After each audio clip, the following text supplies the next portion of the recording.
Hey guys, welcome into today's video. This is going to be a brand new series on my channel. It's going to be a foundation a day for 42 days. The reason that I wanted to start this video is that I have 51 foundations in my permanent collection.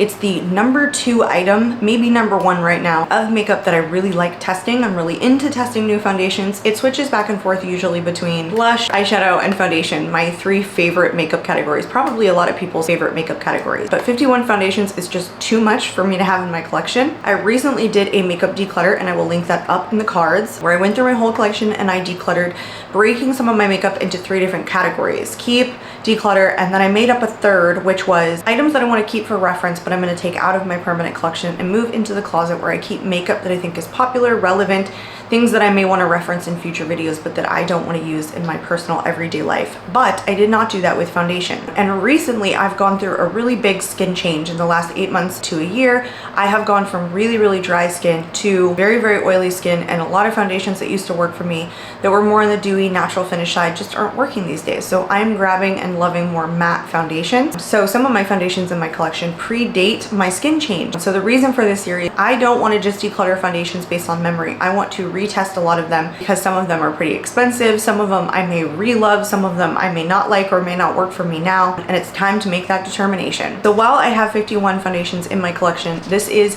foundation a day for 42 days because there are 9 foundations I have already made a decision on. Some of them I'm actually testing, they haven't gone into speed reviews, but I've worn them very recently, so I know exactly how I feel about them, but I will have to move them into wherever they're gonna go, keep, declutter, or in the reference pile. And then there are some that I'm testing that I already absolutely love, haven't gone into a speed reviews, and I know that I'm going to be keeping them. And then 2 of them I have already made the decision that I'm going to declutter. Welcome in. I've lost my voice, but welcome into day 10. I still have 32 days to go, you guys, so a ton of foundations over here.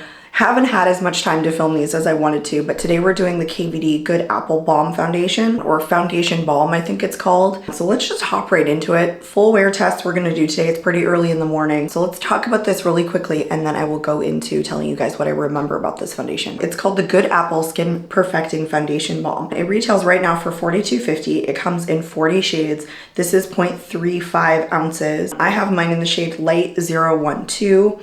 It's described as a lightweight, full coverage, hydrating, all day wear with a fresh matte finish. This is made in the USA and it has a 12-month shelf life. Man, my voice is just going. This was a really polarizing product when it came out. I think there was probably more people that didn't like it than did like it.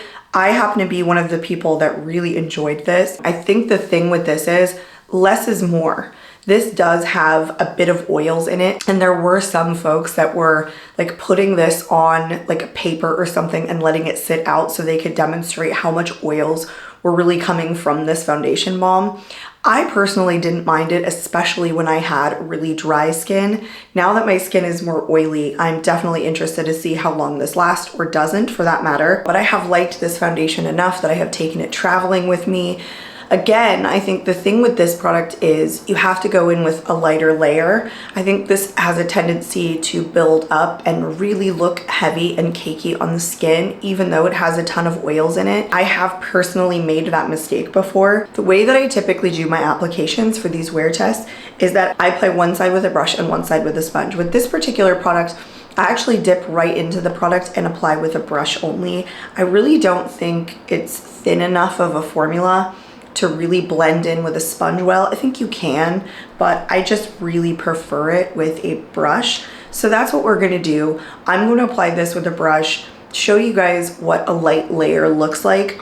I'm about 99% certain that this is gonna stay in my collection, and this being day 10, I have decluttered 4 and kept 5 so far in days 1 through 9. So this would be 6 kept if I do end up keeping it. And if you are new to these videos, I apply it, I finish all of my makeup, then I come back and do one final check-in. Then I do a check-in in natural light right after application. Then I do it at 4 hours, and then again, we come and sit back down at the end of the night, look how it's held up, really decide whether or not I'm gonna keep this in my collection because I feel like it's working for my skin currently, or we're gonna declutter this thing. So let's get to applying this.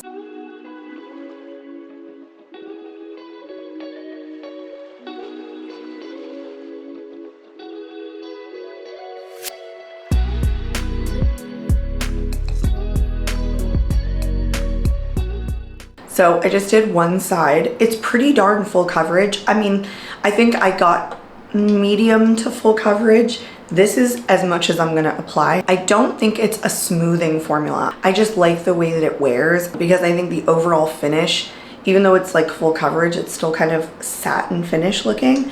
And I have liked it so much, you guys. I did want to mention, like, I don't think it's hard to do, but I have hit pan on it. So if I keep it in my collection, I might be able to pan this with like in the next 6 months. That would be really nice. Let's go into the other side now.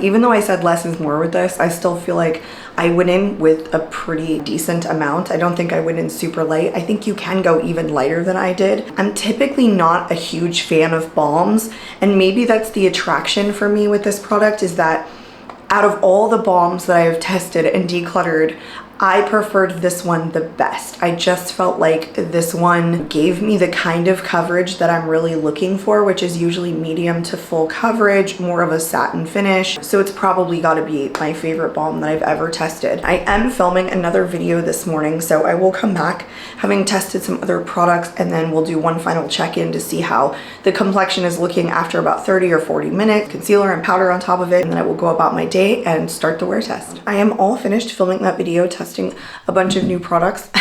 There's my cat. I want to do one final check-in with you guys. I can definitely see a lot more like texture around my pores with the foundation, more so than I did when I first applied it. I don't think it looks heavy, and I think as it fades, that will end up looking a little bit better. But I just want to mention like how it kind of emphasizes my pores right here, just quite a bit. Granted, I did say go in with lighter coverage, and I think you really can with this. I think I went in with a little bit of a heavier layer than I kind of have in the past when I've seen good success with it.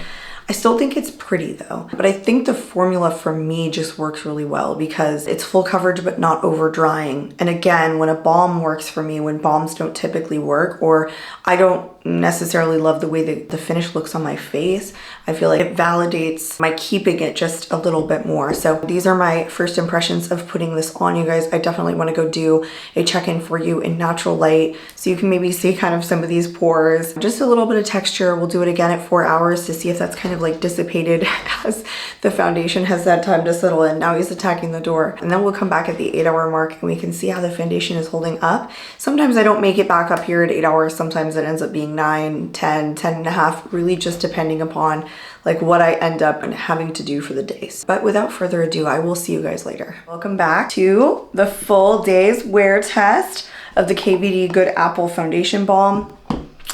I do this every single time, you guys. I always start the video with how sure I'm gonna be that I'm gonna keep something, but I've already decided, you guys, this is not going to stay in my collection. It just didn't last super long. Let me tell you how long it's been. It's 8:54 right now, so it's almost 9 p.m. So I've had this on, it's been a little less than 11 hours, just under 11 hours. That's how long I normally would wear my foundation if I'm going to work, if I'm doing what I normally do in my everyday life. And I do have some foundations in my collection that will last that long and still look pretty good on me. Let me show you guys my check-in in natural light while I'm talking, but the biggest thing was how much texture it seemed to add to my face. I don't remember it having that much texture. And then when it came for the 4-hour check-in, there was so much texture. It had come off on my nose. I don't think it's changed terribly from the 4-hour check-in to now, other than it's just kind of faded, but the texture was about the same that it is now, just so much. And it's like crepey right here. It's just kind of dry and like caking up. I think this is probably better for dry skin because it has so much oils in it. But for me, being more oily, mind you, it's not humid outside, or just not as humid. It's much cooler outside, and so I'm not battling as much oils as I do in the summer heat of Florida. My son is downstairs just making a bunch of noise, sorry. So this time of year is when I can get away with foundations that are made for people with dry skin a little bit better. That's what I think this is. It just performed better for me when I had dry skin, honestly. Now I just think it meshing with my oils doesn't look so great, but I don't remember the emphasized texture So I think that's where I'm at with it, you guys. We are day 10. So I have kept 5, and so far I've only decluttered 4. This one makes declutter 5. I feel like I got my use out of it. I don't feel bad about it. I told you guys I've traveled. I've even hit pan. It's not that much product to begin with, and because I've hit pan and I've like dug this whole center out, so I feel like I could pass this on to my sister or somebody else who might get enjoyment out of it. I don't feel bad about it. I thought I would feel bad about it, but I don't. It's so cool to do these wear tests. The thing with doing these wear tests is you genuinely love the way a foundation is looking, and when you put on one that you don't genuinely love, you think about your complexion the 2 days prior with a different foundation and you're like, but that's what I wanted. So when I'm not getting that, because there's so much relativity in doing these wear tests, I remember that it's just not as well performing as some of the ones that absolutely do my face and my skin and my texture and everything else justice. So decluttering 5, keeping 5. I hope you guys enjoyed today's video. If you guys are enjoying this series, please consider subscribing to my channel if you're not already, so you can stick around for days 11 through 42 of foundation a day for 42 days. I'm out of here for this evening, and I hope to catch you all in my next video. Bye guys.